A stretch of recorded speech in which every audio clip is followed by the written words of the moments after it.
You are watching TV Next. നമസ്കാരം. നമ്മളിന്ന് Hindustan arts and sports ക്ലബിൻ്റെ 28வது അല്ലേ 28வது ஆண்டு நடക്കുകയാണ്. இப்போ என்னென்ன ப்ரோக்ராம் நீங்கள் பண்ணியிருக்கேன்? அதாவது ஹிந்துஸ்தான் ஸ்போர்ட்ஸ் அண்ட் ஆர்ட்ஸ் கிளப்பினுடைய 28வது ஆண்டு விழா அன்னைக்கு இன்றைக்கி சிறப்பாக நடந்துகிட்டு இருக்குது. இது 2வது நாள். நம்ம வந்து 25 சில்வர் ஜூபிலி ஆண்டு வந்து கொண்டாட முடியலை. அந்த டைமில் வந்து கோவிட் பிரச்சனை. 26வது ஆண்டு வந்து நமக்கு வந்து அந்த கேரளாவில் இந்த இதெல்லாம் அந்த பிரச்சனைகள் இருந்தனால அதை வந்து சிம்பிளாக கொண்டாடணும். 27வது ஆண்டு வந்து பார்த்திங்கன்னா நம்ம கூட பயணித்த ஒரு நண்பர் வந்து தவறிட்டார். அதனால் அந்த 27வது வருஷம் நம்மளால் கொண்டாட முடியல.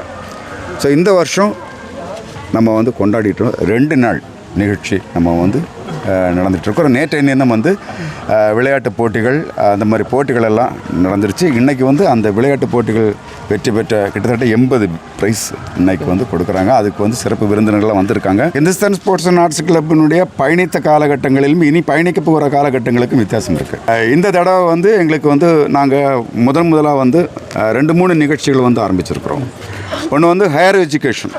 ஒரு நம்ம பக்கத்தில் இருக்கிற தேவசம் உயர்நிலைப் பள்ளியிலிருந்து ஒரு குழந்தைய தேர்வு செய்து அந்த குழந்தைக்கு மேற்படிப்பு உதவித்தொகை திரு ஹரிபிரசாத் HNR பிளாக் திருவனந்தபுரம் அவர் வந்து ஸ்பான்சர் பண்ணுறார். இதுவரைக்கும் இல்லாத இன்னொரு விசேஷம், நம்ம வந்து ஏழைகள் அதாவது ஏழைகள்னு சொன்னால் அவங்களால உடல்நிலை சரியில்லாமல் வீட்டில் படுத்திருக்கிறவங்களுக்கும் மாற்றுத்திறனாளிகள் அதாவது ஹேண்டிகேப்டு இவங்களுக்கு வந்து வாசுதேவன் நாயர் மெமோரியல் சொல்லிட்டு விஜுவி நாயர் நம்முடைய நண்பர் அவர் வந்து இந்த கிளப்பினுடைய பிரசிடெண்ட்டாக கூட இருக்கார். அவர் வந்து இந்த அவருடைய வீட்டுக்கு போய் அந்த ஓணக்கூடிய கொடுத்தது வந்து ஒரு மறக்க முடியாத ஒரு நிகழ்ச்சி. இன்னொரு விஷயம், நாங்கள் இவ்வளோ வருஷமும் வந்து அந்த அத்தை பூக்களத்துக்கு வந்து ரொம்ப இம்பார்ட்டன்ஸ் நாங்கள் வந்து வீட்டில் போட்டு பண்ணிகிட்டு இருந்தோம். ஆனால் இந்த தடவை அத்தைப்பூக்களம் வந்து அந்த நம்ம கோவில் என்ட்ரன்ஸில் நீங்கள் பார்க்குறீங்க, அங்கே வந்து அழகாக அத்தைப்பூக்களம் போட்டிருக்கிறோம். നിങ്ങൾ ഫേസ്ബുക്കിൽ പറയുമ്പോൾ തന്നെ ഒരു മഹാ അത്തപ്പൂക്കളം എന്നാണ് പറഞ്ഞിരിക്കുന്നത്. ஆமாம், அதே மாதிரி இந்த வருஷம் நாங்கள் புதுசாக வந்து பார்த்திங்கன்னா இந்த கல்வி உதவி தொகை வழங்குறதுக்கு வந்து நிறைய பேர் முன் வந்திருக்காங்க. மெடிக்கல் சப்போர்ட் பண்ணுறதுக்கு நிறைய பேர் முன் வந்திருக்காங்க. அப்புறம் இந்த நம்முடைய தேவசம் போர்டு ஸ்கூலில் முதல் 3 மார்க்கு பெற்ற அவங்களுக்கு வந்து சிறப்பு பரிசு வந்து 2-3 பேர் கொடுக்க தயாராக வந்திருக்காங்க. ஸோ இதெல்லாம் பார்க்கும்போது ஹிந்துஸ்தானி ஸ்போர்ட்ஸ் அண்ட் ஆர்ட்ஸ் கிளப்புக்கு வந்து ஒரு மக்களுடைய ஆதரவு இருக்குது. அதை வந்து இனி வந்து அடுத்த வருங்காலங்கட்டங்களில் அதை என்ன மாதிரி கொண்டு போகணும், ஒரு மெடிக்கல் கேம்புக்கு கொண்டு போகணும், மற்றபடி என்ன மாதிரிலாம் டெவலப் பண்ணலாம், ஒரு பிளட் டொனேஷன்ஸ் இதை பண்ணணும். நண்பர்கள் எல்லாரும் அதை தான் சொல்லிகிட்டு இருக்காங்க.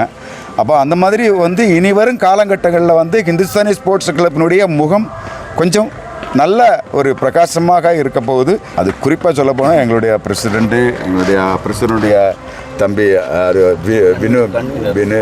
வினு அப்புறம் நம்முடைய கன்வீனர் ஒரு சரவணன் பைஜு சர்வீஸ்மேன் இவங்கெல்லாம் பார்த்தீங்கன்னா ரமேஷ் வினோத் இவரெல்லாம் ஆரம்ப கால சுரேஷ் இவரெல்லாம் முதல்ல இங்கே பாருங்கள், சுரேஷ் வந்து இவங்கெல்லாம் வந்து முதல்ல வந்து பிரசிடெண்ட்டாக இருந்தார். 28 வருஷத்துக்கு முன்னாடியே அந்த காலகட்டங்களில் பயணித்து கொண்டிருக்கிற இவருடைய தம்பி தான் அவர். ஸோ அந்த 28 வருஷத்துக்கு முன்னாடியும் மைக் எடுத்துகிட்டு பேசுகிற தொழில் எனக்கு தான். அதனால் இன்றைக்கும் மைக்கில் முன்னாடி நான் தான் பேசிட்டு இருக்கிறேன். അന്ന് നമ്മൾ കുറച്ച് പേര് ചേർന്ന് തുടങ്ങിയ ക്ലബ്ബ് ഇന്ന് അത് ഇതായിട്ട് വികസിച്ച് അടിപൊളിയായിരിക്കും. ഇപ്പം കുറേ കൊച്ചു പയ്യന്മാർ ചേർന്നിട്ടുണ്ട്. പിന്നെ പറഞ്ഞില്ല അണ്ണൻ്റെ ആ ഒരു സപ്പോർട്ടും എല്ലാം കൂടെ അടിപൊളിയായിരിക്കും. ഓക്കെ. ഈ സാധാരണ നമ്മുടെ ഒരു ക്ലബ്ബ് എന്ന് പറയുമ്പോൾ അവിടുത്തെ ജനങ്ങളുടെ കൂടെ ഒരു കൂട്ടായ്മയാണ്, അല്ലാതെ ഇത് നമുക്ക് നടക്കത്തില്ല. അപ്പോൾ അത് എത്രത്തോളം നമ്മുടെ ഈ ഒരു ഗ്രാമത്തിൽ അല്ലെങ്കിൽ നമ്മുടെ ഈ ഒരു തൃപ്പരപ്പ് എന്ന് പറയുന്നത് ഒരു ഗ്രാമമല്ല, ഇത് നമ്മൾ അറിയാമല്ലോ, വേൾഡ് മൊത്തം ഫേമസ് ആയ ഒരു സ്ഥലം തന്നെയാണ് തൃപ്പരപ്പ് എന്ന് പറയുന്നത്. അപ്പോൾ ഇവിടെ അത് എത്രത്തോളം നിങ്ങൾക്ക് പ്രയോജനകരമായിട്ടുണ്ട്? നമുക്ക് നാട്ടിലുള്ള ആൾക്കാരെല്ലാം ഭയങ്കര സപ്പോർട്ടാണ്, നല്ല സപ്പോർട്ടാണ്. 28 വർഷം കൊണ്ട് ഒരു ക്ലബ്ബ് കൊണ്ട് നടക്കണമെന്ന് പറയുന്നത് ഒരു പ്രത്യേകമായിട്ടുള്ള ഒരു കഴിവാണ്. പിന്നെ ഇപ്പോഴും വന്നിട്ട് കുറച്ചും കൂടെ നമ്മൾ ഡെവലപ്പ് ചെയ്ത് ഇതിനെ പോകും കാലങ്ങളിൽ നല്ല രീതിയിൽ കൊണ്ടുപോകാൻ വേണ്ടിയുള്ള സ്റ്റെപ്പ് എടുത്തുകൊണ്ടിരിക്കുകയാണ്. അത് ദൈവത്തിൻ്റെ സഹായം കൊണ്ട് മഹാദേവൻ്റെ ഇതുകൊണ്ട് നമുക്കിത് മുന്നോട്ട് പോകുന്നതന്നെ നമ്മളൊരു കുറച്ചും കൂടെ ഇമ്പ്രൂവ്മെൻ്റ് ആയി വന്നുകൊണ്ടേയിരിക്കും. സാർ, ഇപ്പോഴത്തെ ഈ ഒരു പുതുതലമുറയുടെ ഒരു ആഘോഷത്തിൽ കൂടെ ചേരുമ്പോൾ അല്ലെങ്കിൽ ഒരു പ്രസിഡൻ്റ് ആയിരിക്കുമ്പോൾ എന്ത് തോന്നുന്നു? ഇപ്പോൾ വലിയൊരു സന്തോഷം തോന്നുന്നുണ്ട്. പഴയതിനേക്കാളും എല്ലാവരും നമ്മുടെ കൂടെ സഹകരിക്കാനെ കൊണ്ട് മുന്നിട്ട് വന്നുകൊണ്ടിരിക്കുകയാണ്. അതുകൊണ്ട് നമുക്ക് അതിയായ സന്തോഷം. ഇനിയും അത് തുടർന്ന് പോട്ടെ എന്നുള്ള ആശംസയിൽ ഞാനും ഇവരോട് പങ്കുചേരുകയാണ്. ഞങ്ങൾ ഈ തുടക്കം തൊട്ടേ ഫൗണ്ടറായിട്ട് നമ്മുടെ ഈ ക്ലബ്ബിൽ ഉണ്ടായിക്കൊണ്ടുവന്നതാണ്. അപ്പോൾ തൊട്ടേ സാരഥിയായിട്ട് സതീഷ് ഏട്ടൻ ഉണ്ടായിരുന്നു. പക്ഷേ ഈ പ്രാവശ്യം വന്നിട്ട് വയനാട് ദുരന്തമായതുകൊണ്ട് ഈ പ്രോഗ്രാം വേണോ വേണ്ടയോ എന്ന് ചെറിയൊരു കൺഫ്യൂഷനിൽ ഇരിക്കുമ്പോഴത്തേക്കും ഞാനും ആ ബിനു എന്ന് പറഞ്ഞ പയ്യനും കൂടെ ഇരുന്ന് ആലോചിച്ചു ആരെ ഏൽപ്പിച്ചാൽ ഭംഗിയായിരിക്കുമെന്ന് പറഞ്ഞു.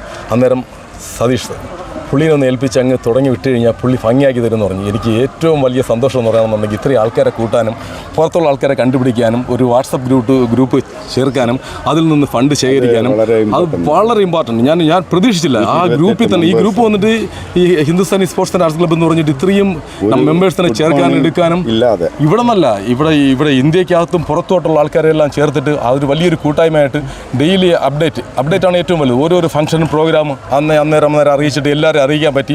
എല്ലാവരും പുറത്തുനിന്ന് ആൾക്കാർ ലീവ് എടുത്ത് വന്നിട്ടുണ്ട്. ഗൾഫിൽ നിന്ന് ആൾക്കാർ വന്നിട്ടുണ്ട് ഈ പ്രോഗ്രാം എന്ന് പറഞ്ഞിട്ട്. അത്രയ്ക്ക് വളരെ സന്തോഷമായി. എനിക്ക് അത്രയും പ്രതീക്ഷിച്ചില്ല ഒരിക്കലും ഇത്രത്തോളം വിജയിക്കുമെന്ന് പറഞ്ഞിട്ട്. അതായത് ഞാൻ ഈ കഴിഞ്ഞ ഒരു 7-8 വർഷത്തിൻ്റെ അകത്താണ് ഈ ക്ലബ്ബുമായിട്ട് ബന്ധപ്പെട്ട് ചേർന്നത്. പറഞ്ഞില്ലേ ചേട്ടന്മാർ സുരേഷ് കുമാർ, സതീഷ് ചേട്ടൻ, വിജു ചേട്ടൻ ഇവരൊക്കെയാണ് തുടങ്ങിയത്, സന്ദീപ് ചേട്ടനൊക്കെ. അപ്പോൾ ഞാനൊരു കഴിഞ്ഞ ഒരു 8 വർഷമായിട്ടാണ് ഈ ക്ലബ്ബുമായിട്ട് ബന്ധപ്പെട്ട് തുടങ്ങിയത്. അതിപ്പോൾ കുറച്ച് യങ്സ്റ്റേഴ്സൊക്കെ വന്നിട്ടുമുണ്ട്. ബൈജു, പിന്നെ അതാ പുള്ളി വിഷ്ണു, ഇങ്ങനെ. അപ്പോൾ എൻ്റെ ഒരു ആഗ്രഹം എന്ന് പറഞ്ഞാൽ ഈ 28 വർഷം എന്നുള്ളത് അത് ഇനി മുന്നോട്ട് കൊണ്ടുപോകണം. അതിന് കുറച്ച് യങ്സ്റ്റേഴ്സ് വരണമെന്നാണ് എൻ്റെ ഒരു ആഗ്രഹം. അതായത് ഇന്നത്തെ തലമുറയിൽ പയ്യന്മാരൊക്കെ ഓക്കെ അവർ മൊബൈലും കാര്യങ്ങളും അങ്ങനെ ഇരുന്നാലും അവർക്ക് ഈ നാട്ടിൽ ഇതുപോലത്തെ ക്ലബ്ബും ബ്ലഡ് ഡൊണേഷൻ ചെയ്യണമെന്നും അങ്ങനത്തെ കാര്യങ്ങളൊക്കെ കുറച്ച് സോഷ്യൽ സർവീസൊക്കെ ചെയ്യണം, നല്ലതാണ്. അപ്പോൾ നമ്മളെ ക്ലബ്ബുമായിട്ട് കുറച്ച് ആൾക്കാരും കൂടെ ചേർന്നവരാണ് എൻ്റെ ഒരു അഭിപ്രായം. എങ്ങനെയുണ്ട്? അടിപൊളിയാണ്. ഈ ഗ്രൂപ്പ് തുടങ്ങി, ഈ വാട്സപ്പ് ഗ്രൂപ്പ് തുടങ്ങി, ഇതിൽ തന്നെ ഒരുപാട് പേര് ചേർന്ന് ഈ ഇത്രയും നല്ലൊരു വിജയമാക്കി മാറ്റിയത് വാട്സപ്പ് ഗ്രൂപ്പാണ്. പിന്നെ ഞാൻ മിലിറ്ററിയിലാണ്. ഞാൻ ഈ നമ്മുടെ ഈ ഹിന്ദുസ്ഥാനി ക്ലബ്ബിലുള്ള ചേട്ടന്മാരെ കണ്ടാണ് ഞാൻ ഈ ക്ലബ്ബിൽ വന്നത്. ഇവിടെ നിറയെ സ്പോർട്സ് ആൻഡ് ഗെയിംസ് ഉണ്ട്. എനിക്ക് ജോലി കിട്ടാൻ കാരണം തന്നെ ചിലപ്പോൾ ഈ ക്ലബ്ബ് ആയിരിക്കാം. കാരണം സ്പോർട്സുമായിട്ട് റണ്ണിങ്ങും കാര്യങ്ങളും എല്ലാം നടത്തി അവർ തന്നെ കാരണം എന്ന് പറഞ്ഞാൽ വളരെ സന്തോഷം. എല്ലാവരും പേരെങ്ങനെയാണ്? എൻ്റെ പേര് ബൈജു എന്നാണ്. എവിടെയാണ് ഇപ്പോൾ? ഞാൻ ഛത്തീസ്ഗഡാണ്. അപ്പോൾ നമ്മുടെ ഛത്തീസ്ഗഡിലെ ഒരു ജവാൻ നമ്മുടെ കൂടെ ഉണ്ട്, നമ്മളെ കാത്തുരക്ഷിക്കുന്ന നമ്മുടെ സേന. ഓക്കെ, പുള്ളി ഏറ്റവും വലിയ കാര്യം എന്ന് പറഞ്ഞാൽ നമ്മുടെ ഈ ഫംഗ്ഷന്, നമ്മുടെ തൃപ്പരപ്പിലെ അല്ലെ ഈ ഒരു ഹിന്ദുസ്ഥാൻ ആർട്സ് ആൻഡ് സ്പോർട്സ് ക്ലബിൻ്റെ ഫംഗ്ഷന് വേണ്ടി ലീവ് എടുത്താണ് പുള്ളി വന്നിരിക്കുന്നത്. അപ്പോൾ ഹിന്ദുസ്ഥാൻ എന്ന് പറയുമ്പോൾ നമ്മുടെ മനസ്സിലൊരു ആവേശം എന്താണ് നിങ്ങൾക്ക്, പ്രത്യേകിച്ച് പട്ടാളക്കാർക്ക്? ആവേശം എന്ന് പറഞ്ഞാൽ എന്ത് പറയാം, അത് പറയാൻ വാക്കുകളില്ല, അത്ര തന്നെ. ഓക്കെ, അനിയ എന്താണ്? ഞങ്ങളുടെ നേരത്തേക്ക് ഈ ക്ലബിൻ്റെ പ്രോഗ്രാമിനൊക്കെ എല്ലാത്തിനും പാർട്ടിസിപ്പേറ്റ് ചെയ്യുമായിരുന്നു. പിന്നെ അത് കഴിഞ്ഞ ശേഷം ഈ ഓന്നും പ്രോഗ്രാം കാണുമ്പോഴും ശരി, അതിലോട് ഓണത്തിന് എപ്പോഴാണ് ഈ പ്രോഗ്രാം നടത്തുന്നത്, എന്തൊക്കെ ചെയ്യാം എന്നുള്ളതിലൂടെ ഈ പ്രാവശ്യമാണ് വാട്സപ്പിലൊക്കെ ചേർന്ന് അങ്ങനെ മുന്നോട്ട് വരുന്നത്. ഇനി അടുത്ത കൊല്ലം ഇതിനെക്കാട്ടിലും നീറ്റായിട്ട് മുന്നിട്ട് നിന്ന് നടത്താൻ പറ്റുമെന്നുള്ള ഒരു ആഗ്രഹമാണ്. ഇതിനും സതീശ മാമ പറഞ്ഞ പോലെ ബ്ലഡ് ഡൊണേഷൻ ക്യാമ്പും മെഡിക്കൽ ക്യാമ്പൊക്കെ നടത്തണം ഒരു ആഗ്രഹമുണ്ട്. അതിനാൽ കഴിയുന്നുള്ള എന്തൊക്കെ ചെയ്യാൻ പറ്റുമോ എല്ലാവരും കൂടെ ഇന്നും സഹായിക്കും. ഇപ്പോഴത്തെ ഇതാണ് നമ്മളൊരു എന്താ പറയുക, ഒരു ഊർജ്ജവും പോലെ ഇനി പറഞ്ഞ, അതായത് ഇത്രയും വർഷം അവർ ചെയ്തത് ഇനി നമ്മൾ മുന്നോട്ട് എങ്ങനെ കൊണ്ടുപോകും, മുന്നോട്ട് എന്തൊക്കെ ചെയ്യാൻ പറ്റും എന്നുള്ള അവരെ ഗൈഡൻസ് കൂടി മുന്നോട്ട് പോകുന്നതായിരിക്കും. Hi, you are watching TV Next News. Please subscribe our channel. ഈ ചാനൽ സബ്സ്ക്രൈബ് ചെയ്യാൻ റെഡ് ബട്ടൺ ക്ലിക്ക് ചെയ്യുക.